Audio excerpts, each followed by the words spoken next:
혹시 지금 이 영상을 보고 계시는 분들 중에 평생을 열심히 달려오셨지만 왠지 모를 공허함에 휩싸여 있는 분이 계시지는 않으신가요? 매일 아침 눈을 뜨면 오늘은 또 뭘 하며 시간을 보내야 하나 막막해하는 분이 계시지는 않으신가요?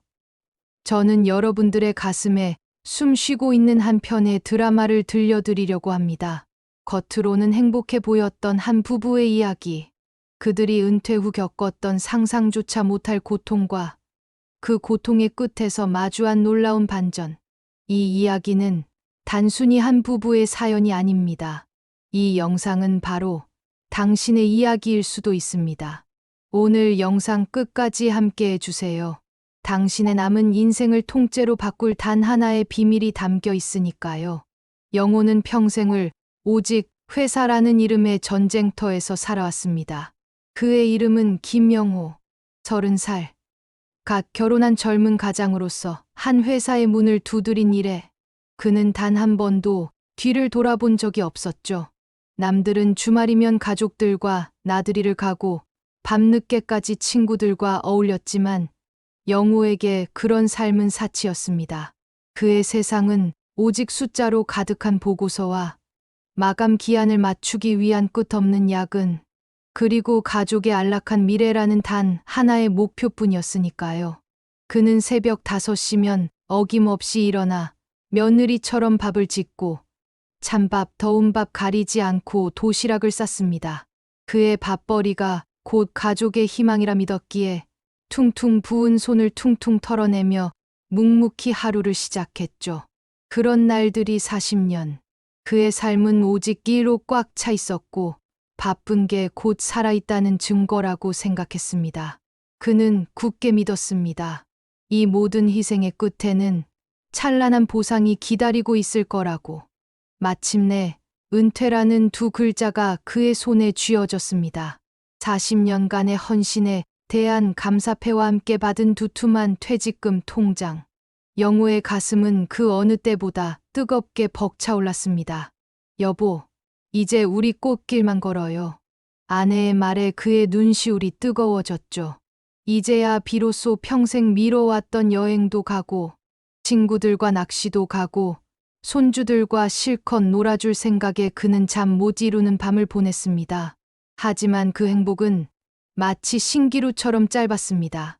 흔히들 은퇴 밀월 기간이라고 부르는 짧게는 3개월, 길게는 1년 정도의 달콤한 기간이 지나자 영호는 자신이 예상치 못한 거대한 벽에 부딪혔다는 것을 깨달았습니다. 매일 아침 6시에 울리던 알람은 더 이상 의미가 없었고 꽉 찼던 그의 스케줄은 순식간에 백지가 되어버렸습니다. 처음에는 이 여백이 그에게 자유와 해방감으로 다가왔습니다. 그는 늦잠을 자고 텔레비전을 멍하니 보며 시간을 보냈습니다.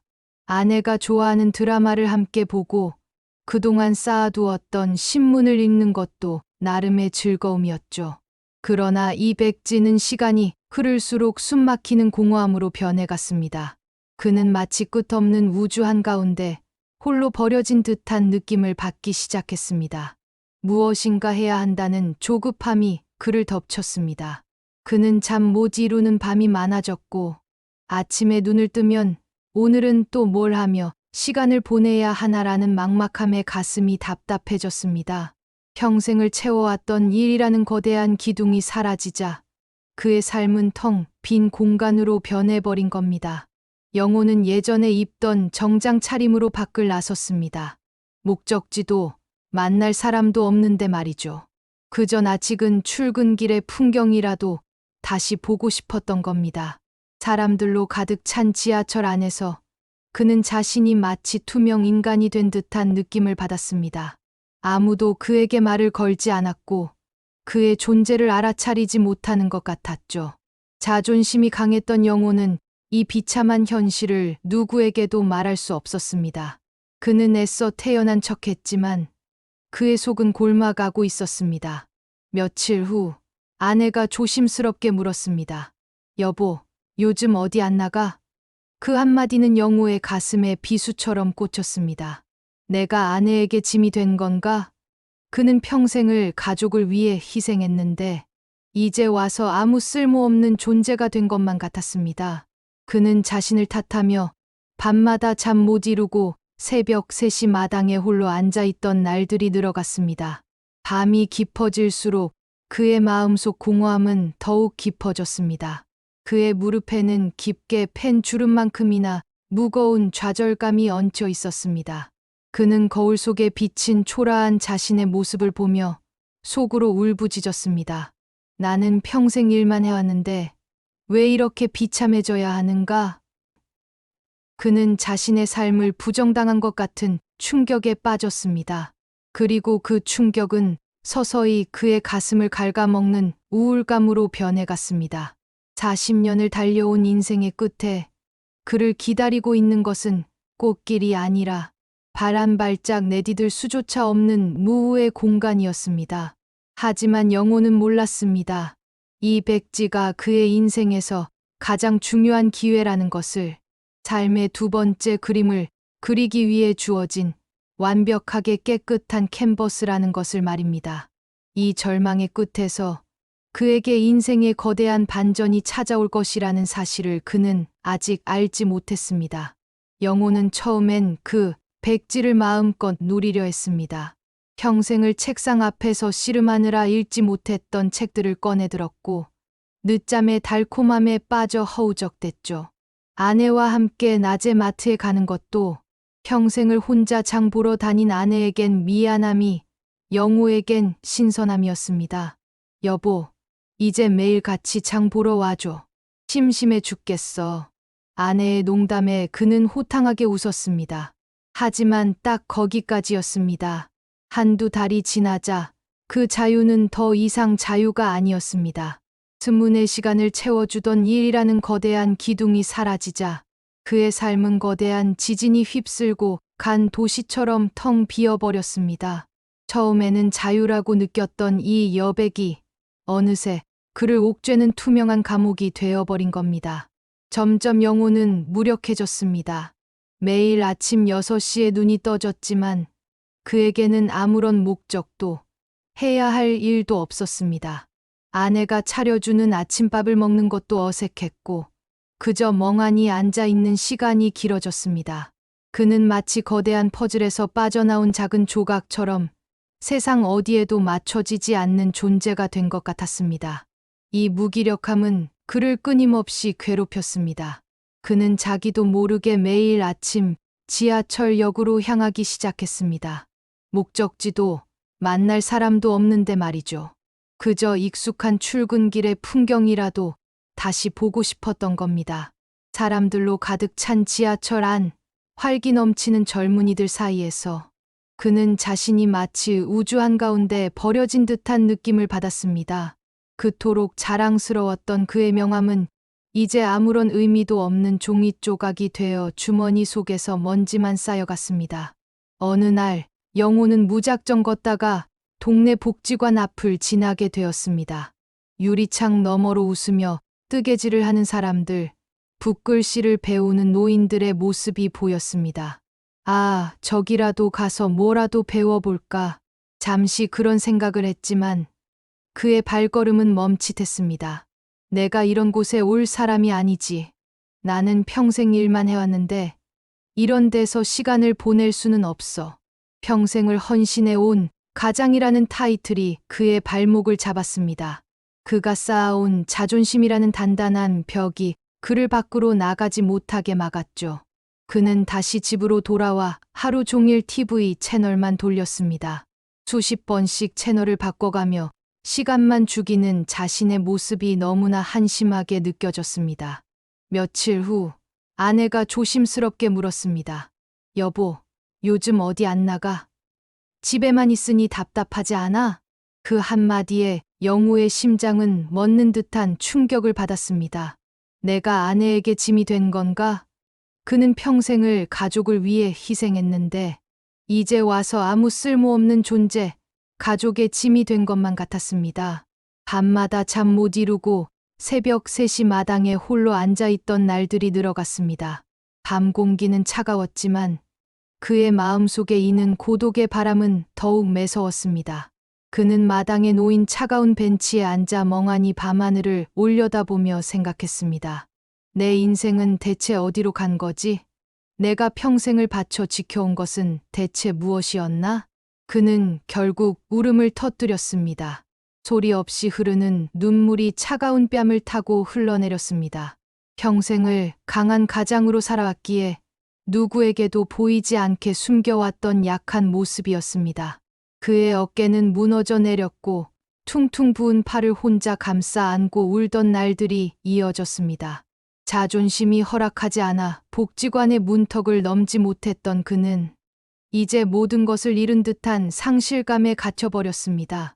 그는 자신의 삶이 마치 밑 빠진 독처럼 공허함에 잠식당하고 있다는 것을 직감했습니다. 그가 가장 두려워했던 것은 경제적 궁핍이 아니라 바로 이 존재의 비참함이었다는 것을 깨달았습니다. 이 비참함은 영호가 겪었던 그 어떤 고통보다도 더 깊고 날카로운 것이었습니다. 그는 영원히 이 고독의 터널에 갇힐 것만 같았고 그의 삶의 나침반은 완전히 방향을 잃어버렸습니다. 그러나 영호는 아직 몰랐습니다. 이 절망의 끝에서 그의 인생을 송두리째 바꿀 단 한 번의 기회가 찾아올 것이라는 것을 말입니다. 그의 인생 이막은 이제야 겨우 진짜 막을 올릴 준비를 하고 있었습니다. 영호는 모든 것을 포기하려던 순간 아내의 간곡한 권유로 한 상담 센터를 찾게 되었습니다. 그는 별다른 기대 없이 무거운 발걸음을 옮겼죠. 그의 눈에는 희망보다 체념이 가득했습니다. 상담사는 따뜻한 미소로 그를 맞이했고 의자에 앉자마자 영호에게 단도직입적으로 물었습니다. 선생님은 무엇이 있어야 행복하실까요? 영호는 망설일 것도 없이 대답했습니다. 일입니다. 직장이 있어야만 다시 살 수 있을 것 같습니다. 그의 목소리는 절박함으로 떨리고 있었습니다. 상담사는 그의 말을 듣고 조용히 미소만 지었습니다. 그리고는 뜻밖의 제안을 건넸습니다. 좋습니다. 그렇다면 제가 지금부터 선생님께 일주일 꽉 찬 일을 시켜 드릴게요.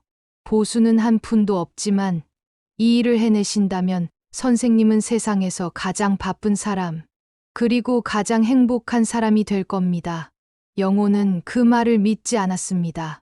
직장도 아닌데 어떻게 일이 될 수 있단 말인가? 하지만 그의 눈빛에 담긴 진심을 읽은 영호는 마지막 희망의 끈을 잡는 심정으로 그 제안을 받아들였습니다.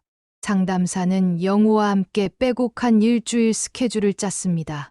아침 9시부터 저녁 7시까지 마치 현역으로 복귀한 것처럼 빡빡한 일정이었죠. 그의 머릿속에 쉼이라고는 전혀 존재하지 않는 살인적인 스케줄이었습니다. 첫 번째 과제는 세상과 다시 연결되기였습니다. 영호에게 주어진 미션은 복지관에 가서 평생 해보지 않았던 취미를 5개 등록하는 것이었죠. 영호는 떨리는 손으로 서예와 뜨개질, 그리고 스포츠 댄스를 신청했습니다. 남자가 무슨 뜨개질이야 속으로 투덜거렸지만 그는 용기를 냈습니다. 나이 70이 넘어서 대체 뭘 하라는 건가? 불평하면서도 그는 새로운 세계의 문을 조심스럽게 두드렸습니다. 두 번째 과제는 자신의 가치 찾기였습니다. 다른 사람을 돕는다는 것이 익숙하지 않았던 그는 동네 노인정에서 점심 배식을 돕는 봉사를 시작했습니다. 평생 남에게 봉사해 본 적 없는 그에게 밥 한 그릇을 건네는 일은 낯설고 어색했습니다. 아이고, 고맙네. 덕분에 따뜻한 밥 먹네. 한 할머니의 진심 어린 한마디에 그는 멍해졌습니다. 평생 돈을 벌어 가족을 먹여 살렸을 때와는 전혀 다른 종류의 묵직한 감격이 그의 가슴을 맴돌았습니다. 마지막 세 번째는 자신을 위한 도전이었습니다. 그는 매주 3시간씩 동네 뒷산을 오르기로 약속했습니다. 힘겹게 발을 떼고 땀을 쏟으며 산을 오르는 동안 그는 숨막히는 고통과 동시에 오직 자신에게만 집중하는 시간을 가질 수 있었습니다. 첫 일주일이 지나자 영호는 녹초가 되었습니다. 아이고, 죽겠다. 이건 일보다 더 힘드네. 그는 불평했습니다. 몸은 천근만근이었고 마음은 여전히 우울했습니다. 2주가 지나자 포기하고 싶다는 생각이 목까지 차올랐습니다. 이걸 왜 해야 하는 겁니까? 저는 여전히 비참합니다. 그는 상담사에게 소리쳤죠. 하지만 상담사는 단호하게 말했습니다. 포기하지 마세요. 그 과정이 바로 선생님이 잃어버린 새로운 나를 만나는 과정입니다. 영호는 이를 악물고 4주를 버텨냈습니다. 매일 아침 몸을 일으키는 것은 고통이었지만 그는 자신과의 약속을 지켰습니다. 복지관으로 향하고 봉사를 하고 산을 올랐습니다. 그렇게 4주가 지나고 다시 상담사를 만났을 때 그의 얼굴에는 믿을 수 없는 변화가 있었습니다. 핏기 없던 얼굴에는 생기가 돌았고 움츠렸던 어깨는 활짝 펴져 있었죠. 그의 눈은 더 이상 공허하지 않았습니다. 상담사가 물었습니다. 여전히 외로우신가요? 우울하신가요? 아니요, 우울할 틈이 없던데요. 영호의 입에서 나온 대답은 단호했고 그의 삶은 완전히 바뀌었습니다. 그가 가장 소중하게 생각했던 일은 사라졌지만 그 빈자리는 그가 평생 알지 못했던 새로운 기쁨과 가치로 가득 채워지고 있었습니다. 영호는 비로소 깨달았습니다. 진정한 행복은 돈을 버는 일이 아니라 나를 찾아가는 여정에 있다는 것을. 그의 인생 이막은 이제야 비로소 진짜 막을 올리기 시작했습니다. 4주간의 고된 훈련이 끝난 후 영호는 완전히 다른 사람이 되어 있었습니다. 그는 더 이상 일터에 매달리지 않았습니다. 대신 인생이라는 거대한 백지에 자신만의 그림을 그려나가기 시작했습니다. 그의 삶은 더 이상 텅 비어 있지 않았습니다. 오히려 평생 느껴보지 못했던 감격과 성취감으로 가득 차 있었죠. 그는 가장 먼저 자신이 가장 싫어했던 지하철을 사랑하게 되었습니다. 예전에는 목적지 없이 멍하니 앉아있는 비참한 공간이었지만 이제는 그에게 세상을 관찰하는 거대한 창이 되었습니다. 그는 사람들의 신발을 보며 각자의 삶을 상상했습니다. 저 구겨진 운동화는 밤늦게까지 일하고 돌아가는 배달 기사의 신발이겠지. 저 반짝이는 하일은 오늘 중요한 발표를 마친 젊은 여성의 것이겠구나. 사람들의 발자취를 따라가다 보면 그는 무한한 이야기의 세계 속으로 빠져들었습니다. 서점에서는 십독슈도이라는 자신만의 특별한 독서 습관을 들였습니다. 딱 10페이지만 읽고 마음에 와닿는 문장 하나를 노트에 적어 외우는 것이었죠. 게으른 완벽주의자가 되지 마라. 게으른 사람은 없고 다만 실행하지 않는 사람만 있을 뿐이다. 그의 노트는 금세 삶의 지혜로 가득 찼습니다. 지식을 얻는 즐거움은 그에게 새로운 활력을 불어넣어 주었습니다. 그의 삶은 완전히 달라졌습니다. 비참한 노년은 더 이상 그에게 남의 이야기가 아니었습니다. 그는 깨달았습니다. 평생을 일이라는 좁은 우물 안에 갇혀 살았지만 은퇴 후 그는 비로소 자신이라는 거대한 우주를 발견했다는 것을요.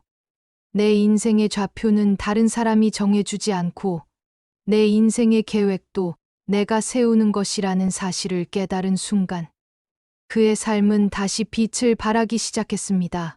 그가 가장 사랑했던 말은 이것이었습니다. 지금부터 나는 나라는 세계의 첫 번째 개척자가 되는 거거든요. 그는 더 이상 은퇴한 가장이 아니었습니다. 그는 이제 인생이라는 미지의 땅을 탐험하는 위대한 탐험가였습니다. 그의 비참함은 사라졌고 그 자리를 채운 것은 오직 새로운 기쁨과 성취감, 그리고 삶에 대한 깊은 감사함뿐이었습니다. 그의 인생 이막은 모두가 비참하다고 말했던 텅 빈 백지에 그려진 세상에서 가장 아름답고 눈부신 걸작이었습니다. 여러분들 평생 달려오셨으니 이제는 나 자신을 위한 여행을 떠나세요. 단, 준비 없이 떠나시면 길을 잃습니다. 지금부터라도 당신만의 작은 취미를 시작하세요. 그 작은 시작이 당신의 인생을 통째로 바꿀 겁니다. 그의 메시지는 많은 이들에게 깊은 울림을 주었습니다.